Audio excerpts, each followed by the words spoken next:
नमस्कार, स्वागत है आपका द फोर्थ स्टेट यूट्यूब मंच पर। हम लोग ओल्ड एज होम आए हैं बातचीत करने के लिए अलग अलग लोगों से। और इस वक्त हमारे साथ माता जी हैं। क्या नाम है माता जी आपका? सरिता। सरिता। कहाँ की रहने वाली हैं? बिहार के रहने वाले हैं। कौन जिला? पटना। पटना। तो मैं बहुत बार गया हूँ। हाँ, कहाँ? सब गया हूँ, दीघा, पटना, हाँ विश्वकमान भवन, चिड़िया खाना, हाँ। गांधी मैदान, पूरा। आप कौन से इलाके में रहती हैं? हमारा तो प्रॉपर तो पटना सिटी है। हैं, ये जो पटना सिटी है जो मैं बता रहा हूँ। हाँ, पटना अन्य सिटी अन्य अन्य मार्ग, फिर वो चाणक्य होटल है, हाँ, सब, ये मौर्य होटल है, मौर्य होटल है। सब इलाके में गया हूँ। हाँ, तो हमारा प्रॉपर पटना सिटी है। गुरुद्वारा है, गुरु गोविंद सिंह का हाँ, गुरुद्वारा है। वो तो वो गया हूँ वहाँ भी। बहुत बड़ा गुरुद्वारा साहब। हाँ हाँ, गुरुद्वारा साहिब, पटना साहिब पटना है। साहिब गुरुद्वारा, पटना हाँ, साहिब है। उसके बगल में। हाँ, तो उसी के तो आसपास फैमिली उधर है। ही है आपका? नहीं, अब वहाँ पे कोई नहीं है सर। अच्छा। मम्मी पापा पहले ही एक्सपायर हो गए। भाई उसके बाद में बम्बई चला गया। बम्बई में वहीं पर वो अपना सब कुछ वहीं पर उसका हो गया। वो वहीं पे रहने लगा बहुत अच्छा। सालों से। कम से कम हो गया, नहीं भी हुआ तो कम से कम 55 साल उसको हो गया रहते। तो बम्बई घर में? वर सब कुछ, फ्लैट व्लैट सब कुछ उसका वहीं पर है, बम्बई में ही है। बम्बई यानी महाराष्ट्र, पालघर पड़ता है। पालघर, हाँ, जिला जी पालघर। जी जी। बस। तो आप यहाँ कब से हैं? मैं यहाँ दिल्ली में। जी। दिल्ली में मैं हूँ सर 1988 काफ़ी से। समय हुआ।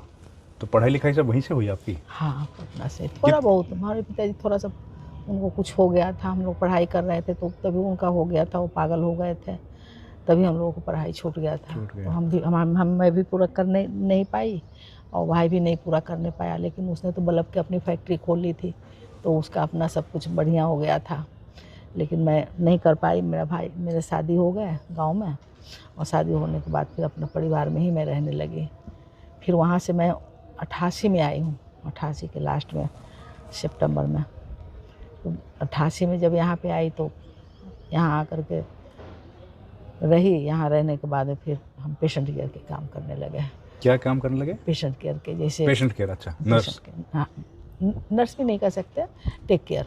राइट, पेशेंट के टेक ठीक केयर। है। जैसे तो वो काम किया आप? हाँ, तब से मैं वही काम कर रही हूँ। अच्छा, अभी भी करती हैं? अब नहीं करती हूँ सर, अब छोड़ कर के इधर आ गई। क्योंकि फिर बीच में 5 साल ये बसंत कुंज में है ना लिवर इंस्टीट्यूट। हाँ जी, ILBS। फिर उसमें काम करी 5 साल बीच में। फिर उसके बाद में फिर पेशेंट केयर में आ गई। अब काम नहीं करने लगी, काम होता ही नहीं अब।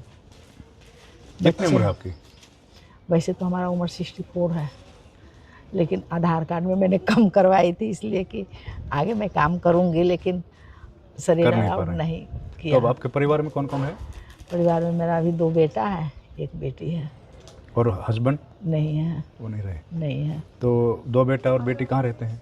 ये 1 बेटा है, बेटी यहीं पे रहते हैं, घिटोरनी में ही। घिटोरनी में आपका घर है अपना? नहीं, अपना घर नहीं है। यहाँ पर भी बहुत सालों से रह रहे हैं। अच्छा अच्छा। 2007 से रह रहे हैं। तो क्या करता है बेटा बेटी? मेरा बेटा बुटीक में काम करता है, टेलर है। ओह, वेरी गुड। टेलर है बेटा। और बेटी ब्यूटी पार्लर करती है। जमाई काम करता है।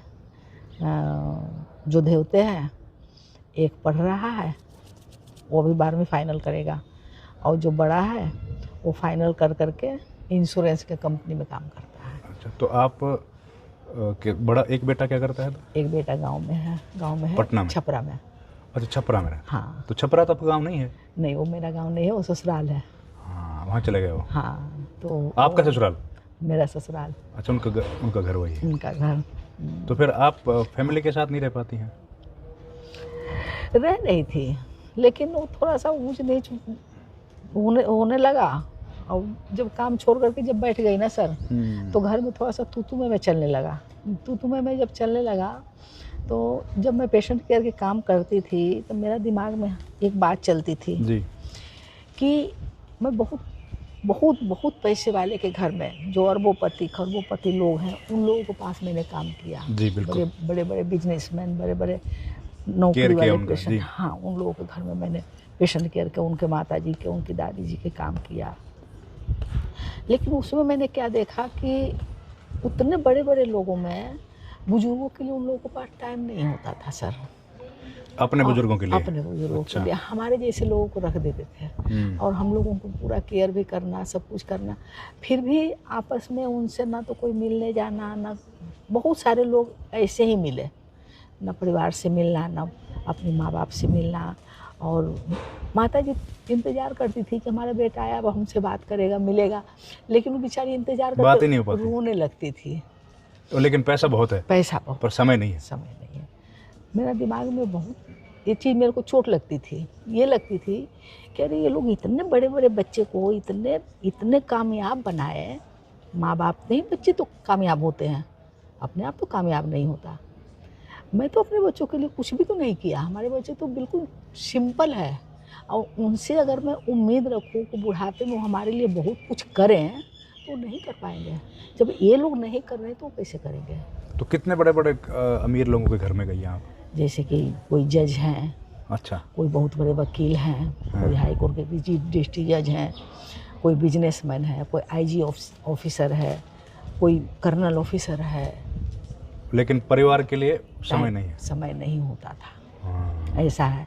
तभी मैंने सोची थी कि मैं अपना जीवन ऐसे नहीं होने दूंगी बच्चों के आगे, क्योंकि माँ बाप को फिर बहुत दुख होता है सर कि जिन बच्चों को लिए माँ बाप इतना सब कुछ संघर्ष कर करके बच्चे को बड़ा करिए, पढ़ाया लिखाया, बढ़िया से बढ़िया स्कूल में पढ़ाया, बढ़िया से बढ़िया पढ़ाई के लिए उसको देश विदेश भेजते हैं, वो लोग अपने माँ बाप के लिए नहीं कुछ कर सकते। तो आप इसलिए आपने पहले ही इधर आ गई आप? इसलिए मैं घर में छोटे बच्चे के शादी हुआ, यहाँ शादी करके लाए। कितना साल हुआ शादी को? मैं शादी करके उसको लाई 2012 में। अच्छा, 10 साल हो गया। हाँ, 2012 में 10 साल से ऊपर हुआ। 14 साल हो गए। 2012 में शादी करके लाई तो मैं तो काम करती ही थी। फिर मैं 24 घंटा का काम करने लगी, तब मैं 12 घंटा करती थी अप डाउन, चाहे डे कर लूँ या नाइट कर लूँ। फिर 24 घंटा का काम करने लगी बहू के आने के बाद, क्योंकि चलो ये लोग की ज़िंदगी है, लोग अपना जैसे मर्जी गुजारे। फिर ऐसे करते करते करते करते फिर थोड़ा थोड़ा चिक बढ़ने लगी। जैसे जैसे पुरानी होती गई वैसे वैसे शुरू होने लगी। फिर मैंने फैसला लिया कि ऐसा है कि हम अपने ओल्ड एज होम में चले जाएंगे तो कम से कम ये तो है कि डिप्रेशन में नहीं रहेंगे। इस कोई नहीं, हाँ वो गर्म हो गया होगा। हाँ, नहीं मन करता मेरा। क्यों नहीं मन करता? इसका भी कारण है। क्या है?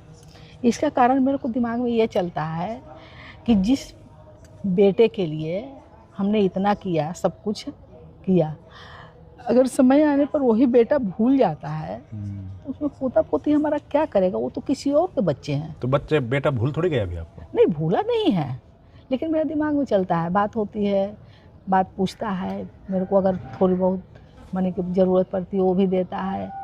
हालांकि अब तक तो मैंने किसी से लिया नहीं, अब तक मैंने किसी से लेने का ज़रूरत नहीं पड़ी, अब तक देते ही आई हूँ। और शायद आगे भी ज़रूरत मुझे नहीं लग रहा है कि परमात्मा कभी ऐसा दिन दिखाए जो मैं बच्चों के ऊपर बिल्कुल कभी हाथ फैला करके मैं मांगूँ। आगे बहुत परमात्मा की मर्जी है। ऊंचे विचार हैं माता जी आपके। और मैंने देखा है सर, ज़िंदगी बहुत करीब से देखा है, माँ बाप की गरीबी। जब हमारे पिताजी उस ज़माने के कोयला खान के ठेकेदार थे, झरिया के। अच्छा। इतनी आमदनी, इतना पैसा, बहुत ऐशो आराम की ज़िंदगी थी। लेकिन जब वो पागल हो गए, उनको किसी ने कुछ कर दिया, प्लस फिर कुत्ता काट लिया। अब इस चक्कर में ज़िंदगी हम लोग को एकदम बिल्कुल पलट ही गई पिताजी के न रहने के बाद। कारोबार बड़ा था उनका। हाँ, ठेकेदारी था पूरा। पटना में जगह जगह कोयला गिराते थे, पहले तो कोयला पे ही खाना बनता था, ये तो अब हुआ है गैस वैस के चक्कर।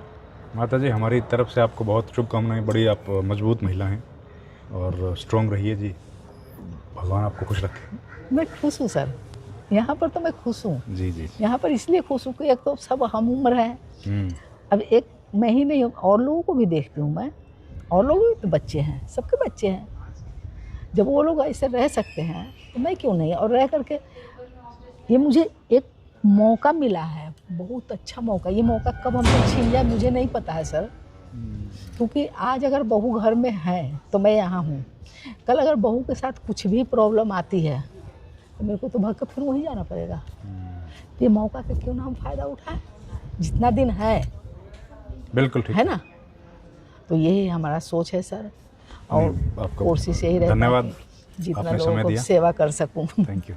सेवा की भावना रहती है। जी। ठीक है सर, Thank you, थैंक माता जी। You, thank